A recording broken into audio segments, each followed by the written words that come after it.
Hello friends, ಹೇಗಿದ್ದೀರಾ? ನಾನು ಚೆನ್ನಾಗಿದ್ದೀನಿ. ನೀವು ಚೆನ್ನಾಗಿದ್ದೀರಾ ಅಂದ್ಕೊಂಡಿದ್ದೀನಿ. ನಾನು ನಿಮ್ಮ ಭಾಗ್ಯ. ಇವತ್ತು ಭಾಗ್ಯ ಅವರು ಏನು ಮಾಡ್ತಾಯಿದ್ದಾರೆ ಅಂದ್ಕೊಂಡಿದ್ದೀರಾ? ನಾನು ಇವತ್ತು ಮಿಲ್ಕ್ ಕ್ರೀಮಿಂದ ಫೇಸ್ ಪ್ಯಾಕ್ ಮಾಡ್ಕೊತಾ ಇದ್ದೀನಿ. ನಾವು ಹಾಲನ್ನ ಡೈಲಿ ಇವಾಗ ಹಾಲು ಕಾಯಿಸೋಕೆ ಇಡಲೇಬೇಕಲ್ವಾ, ಅದರಲ್ಲಿ ಮೇಲ್ಗಡೆ ಕೆನೆ ಬರುತ್ತೆ. ಆ ಕೆನೆನ ಪೇಸ್ಟ್ ಮಾಡಿಕೊಂಡು ಒಂದು ಕಾಟನ್ ಬಟ್ಟೆಯಲ್ಲಿ ಫಿಲ್ಟ್ರ್ ಮಾಡಿಕೊಂಡು ಅದ್ರ ಕ್ರೀಮ್ನ ತೆಗೆದು ಒಂದು ಬೌಲಲ್ಲಿ ಇಟ್ಕೊಂಡು ನಾವು ಫೇಸ್ಗೆ ಆ ಕ್ರೀಮ್ನ ಅಪ್ಲೈ ಮಾಡಬೇಕು. ಕಿವಿ ಮತ್ತು ನೆಕ್ಕು, ಮುಖ ಎಲ್ಲಕ್ಕೂ ಚೆನ್ನಾಗಿ ಪೇಸ್ಟ್ ಪ್ಯಾಕ್ ಮಾಡಬೇಕು. ನೋಡಿ, ಇವಾಗ ಅದೆಲ್ಲ ಮಸಾಜ್ ಕೊಟ್ಟು ಯಾವುದೇ ಒಂದು ಗುಳ್ಳೆಗಳೇ ಆಗಲಿ ಏನೇ ಆಗಲಿ ಬರೋದಿಲ್ಲ. ಮಿಲ್ಕ್ ಕ್ರೀಮಿಂದ ತುಂಬಾ ಪ್ರೋಟೀನ್ ಅಂಶ ಇದೆ. ಹಾಗಾಗಿ ನಮ್ಮ ಸ್ಕಿನ್ಗೆ ತುಂಬಾ ಹೆಲ್ಪ್ ಮಾಡುತ್ತೆ.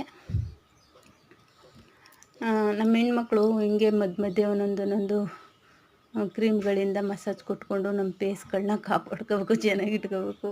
ನಮ್ಮ ಫೇಸ್ ಚೆನ್ನಾಗಿರಬೇಕು ಅಂತಂದರೆ ಈ ಥರ ಮಸಾಜ್ ಕೊಟ್ಟು ಅಲೋವೆರಾ ಕ್ರೀಮ್ನೇ ಆಗಲಿ ಮತ್ತು ಈ ಮಿಲ್ಕ್ ಕ್ರೀಮ್ದೇ ಆಗಲಿ ಮಧ್ಯೆ ದಾಸವಾಳದ ಹೂವಿನಿಂದ ಬಂದಂಥ ಕ್ರೀಮು, ಆ ಥರ. ನಾನು ಇವತ್ತು ಮಾಡ್ತಿರೋದು ಮಿಲ್ಕ್ ಕ್ರೀಮು. ನಾನು ಇನ್ನೂ ಬೇರೆ ಬೇರೆ ಕ್ರೀಮ್ಗಳನ್ನ ಇನ್ನೂ ಮತ್ತು ಬೇರೆ ಬೇರೆ ವೀಡಿಯೋಗಳು ಮಾಡಿಬಿಡ್ತೀನಿ. ಇವಾಗ ಸದ್ಯಕ್ಕೆ ಈ ಮಿಲ್ಕ್ ಕ್ರೀಮ್ ಬಗ್ಗೆ ಮಾಹಿತಿ ಕೊಡ್ತಾಯಿದ್ದೀನಿ. ಆ ಥರ ಮಾಡಿಕೊಂಡು ಮಸಾಜ್ ಕೊಟ್ಕೊಂಡು ಒಂದು 10 ನಿಮಿಷ ಬಿಡಬೇಕು.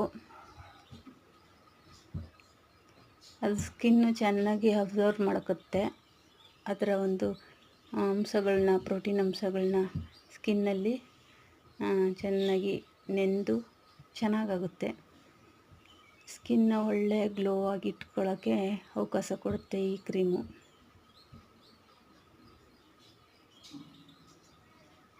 ಯಾವುದೇ ಕೆಮಿಕಲ್ ಇಲ್ಲದೇ ನಾವು ಹೋಗಿ ಮೆಡಿಕಲ್ಗಳಲ್ಲಿ ಆ ಕ್ರೀಮು ಈ ಕ್ರೀಮು ಎಷ್ಟೋ ದಿನಗಳಾಗಿರುತ್ತೆ, ಅವುಗಳನ್ನ ತಂದು ಅಪ್ಲೈ ಮಾಡ್ಕೊಳ್ಳೋದ್ಕಿಂತ ಮನೆಯಲ್ಲೇ ನಾವು ಈ ಥರ ಒಂದೊಂದು ಹೋಮ್ ಮೇಡ್ ಕ್ರೀಮ್ಗಳನ್ನ ತಯಾರಿಸ್ಕೊಂಡು ನಮ್ಮ ಫೇಸ್ಗೆ ಫ್ರೆಶ್ ಆಗಿ ಅಪ್ಲೈ ಮಾಡ್ಕೊಂಡಾಗ ನಮ್ಮ ಸ್ಕಿನ್ನು ಯಾವುದೇ ಒಂದು ಗುಳ್ಳೆಗಳೇ ಆಗಲಿ ಕಪ್ಪು ಕಲೆಗಳೇ ಆಗಲಿ ಇರೋದಿಲ್ಲ.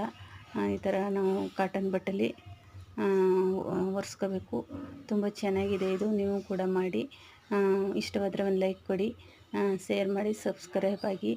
Okay, thank you friends, thank you.